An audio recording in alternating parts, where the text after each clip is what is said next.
What's up, schoolmates? So, welcome back sa atin muli, no? So, sa mga nakamiss sa atin, we are back in the campus. Yes. And we are here another trending, insightful, at super productive na episode for today. So, yan ang expectation ko, James, no? So, syempre, nandito tayo ngayon sa Francisco P. Felix Memorial National High School! Kainta! Woohoo! Right! JICA Annex ito, yung, yung campus na ito. Ang haba nung name nila. Yes, sobrang haba, grabe, parang happy birthday. True. So, syempre excited ka ngayon, James, because... Yes, this is my very first episode on-site. Grabe, ganito pala yung feels. Ito pala yung sinasabi nilang OG experience ng schoolmates. Grabe, Correct, napapanood ko lang correct. to dati nung 2 years old ako eh. 2 years old. Hey, congratulations, James. No? So, Maraming syempre, salamat. to continue the energy dito, no? Handa na ba ang ating mga Felicians both online and on TV? Woo! Already na daw sila.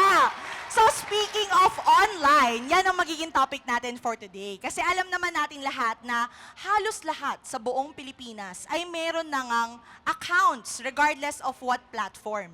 Pwedeng X, Instagram, TikTok, Facebook, you name it, di ba? Pero syempre, dahil dumadabing ika nga daw yung mga users natin sa bansa or even globally, tumataas din daw yung issues na nafe-face Yes. natin through social media use, which is mental health issues, probably addiction, or pwede rin ika nga Online daw bullying. yung cyberbullying, Yes. tama, and propagation of fake news. Kaya naman ngayong episode, pag-uusapan natin kung dapat bang magkaroon ng age restriction ang ating gobyerno sa paggamit ng social media para sa mga kabataan. Limitahan ba dapat ang oras ng paggamit nito? O baka naman karapatan pa rin ng mga kabataan ang magpahayag online ng walang restriction? Right. And actually, ayon nga daw sa recent article, merong inilabas ang ilang mga bansa. For example, Australia, na nagsulong sila ng batas kung saan lower than 16 years old ay hindi maaaring makagamit or kumbaga may limited social media access, no? So sa iilang mga platforms na lalabag nito ay magkakaroon daw ng multa. Alamin muna natin ang mga saloobin ng Felicians. Magtanong Yan. tayo ng isa. May brave soul tayo Yes, na oo. magbibigay ng kanyang opinion. Right. Who is the girlie? Sino dito? Sino gusto? Ah, yes! Oh my Ay, ito yung gosh. pinakamalapit na. Oh, Sige, pinakamalapit, sige, sige. pinaka-brave, pinaka-pretty face. Pretty face. Okay. Ano ang pangalan mo? Where are you from? My name is Cyril Kapati from Greenland po. Proud ba parents mo sa'yo? Opo, sobra. Shout out mo naman sila. Oh, sige. Para sa ating katanungan, James, ano ang tanong mo? Ayan, ito ang tanong. Dapat bang magkaroon ng age restriction ng ating gobyerno sa paggamit ng social media para sa mga kabataan? Anong tingin mo doon?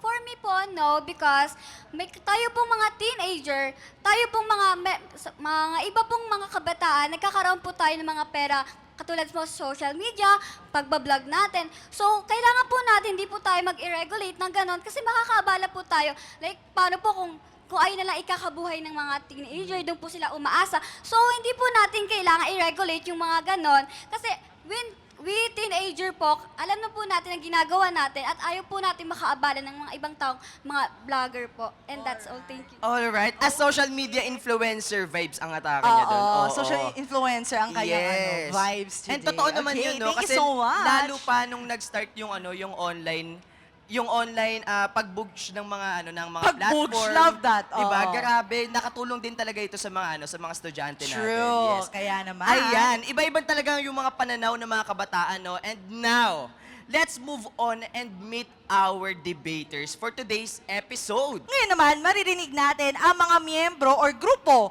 na pabor na dapat ang gobyerno ay magtakda ng limitation on social media use among teenagers. Kaya naman, panoorin po natin ito. I'm Gloria B. Habana, 15 years old, grade 10. Social media is a big part of our lives, and we know how both it can harm and help teenagers. That's why we're eager to share our stand as the pro team, believing that government regulation can help make social media become a safer space for us all. I'm Stella Maris Dianova, 15 years old and grade 10. My preparations for this debate is that I researched through articles to gain evidence and formulate my arguments. And our Our preparations as a group is that we held meetings to discuss about our sources and our arguments. I am Andy B. Evangelista, 14 years old, grade 9. I'd like to wish the opposing team good luck and may the best arguments shine through and may this debate inspire everyone to think critically and act responsibly, both online and offline. At mula naman sa panig ng hindi dapat i-regulate ng gobyerno dahil naniniwala silang freedom of expression at responsible use ang solusyon. Narito sila. My name is Jack Vincent SS. I'm 15 years old and I'm grade 10 student. When I first learned about the topic and our side, I was happy because sa totoo, ayun talaga yung kukunin kong side dahil as a social media user, ginagamit ko po ang social media pang express ang aking sarili at gamitin ito upang source of information. I am Erin G. Camacho, 15 years old, grade 10 student. When we got the topic, I know that I will need a lot of preparation on how we should defend our side. In terms of preparing, me and my teammates did a deep research and check all information that we can use. I am Mariana L. Baguio, 15 years old, grade 10 student. I hope we are both ready and do a good job today. And no pressure, just do our best. At sa ating pagbabalik ay sisimulan natin ang Bardagulan of Ideas. Kaya naman huwag kayong aalis at dito lang yan sa Schoolmates!